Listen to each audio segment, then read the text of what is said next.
Gimanduan na ang mga bus operators o drivers sa pagtaod og kahimanan nga musukod sa gikusgon sa dagan sa ilang mga sakyanan dinhi sa Sugbo sa Tibok Central Visayas. Apan gisupak sa mga bus operators kining kamanduan sa gobyerno. Dunay live update ni maong kontrobersiya atong kapamilyang si Aisa Layagi. Aisa, unsay latest?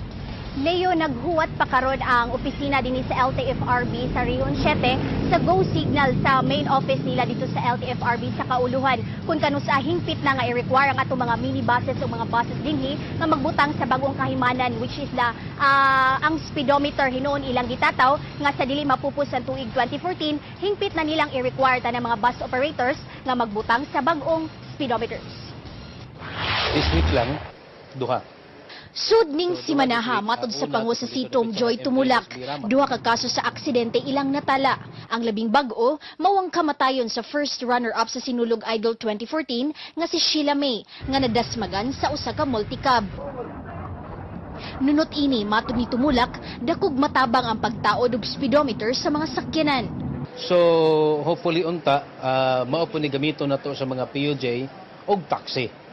Total, ang publiko, once mahibaw ang publiko nga ang dagan sa sakyanan, 80 ra, so nahibaw na silang daan og unsay estimate, labi na gid og kada adlaw sila mo biyahe.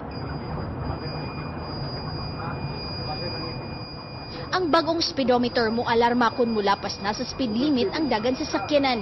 Gipakita sa taga LTFRB ang usa ka speed limiter. Uban ang Volcacar Transit, Apex Corporation, mga bus operators, drivers ug mga sakop sa media. Among gisubay ang North Reclamation Area ug SRP pagsuta sa bagong speedometer. Makita dili lang sa driver, lakip na sa mga pasahero ang kakusog sa dagan sa ilang sakyanan. Matod sa LTFRB, di angay nga mo kumpiyansa ang mga driver.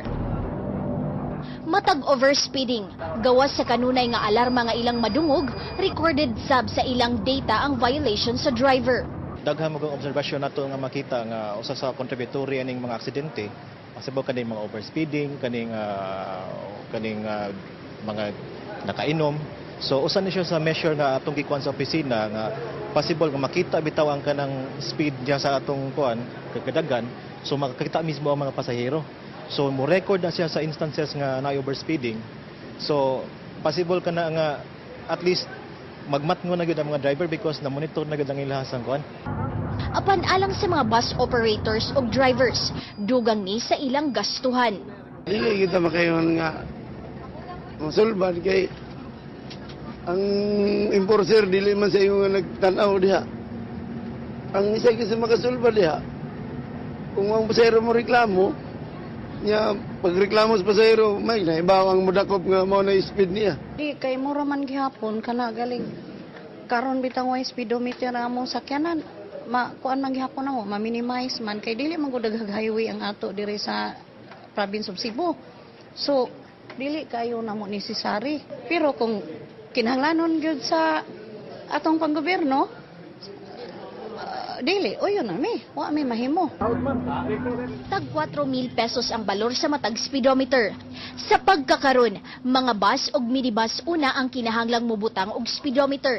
Giplansa pa sa taga LTFRB kun kanus kini ipatuman ug ang silot nga ipahamtang sa mga kalapasan.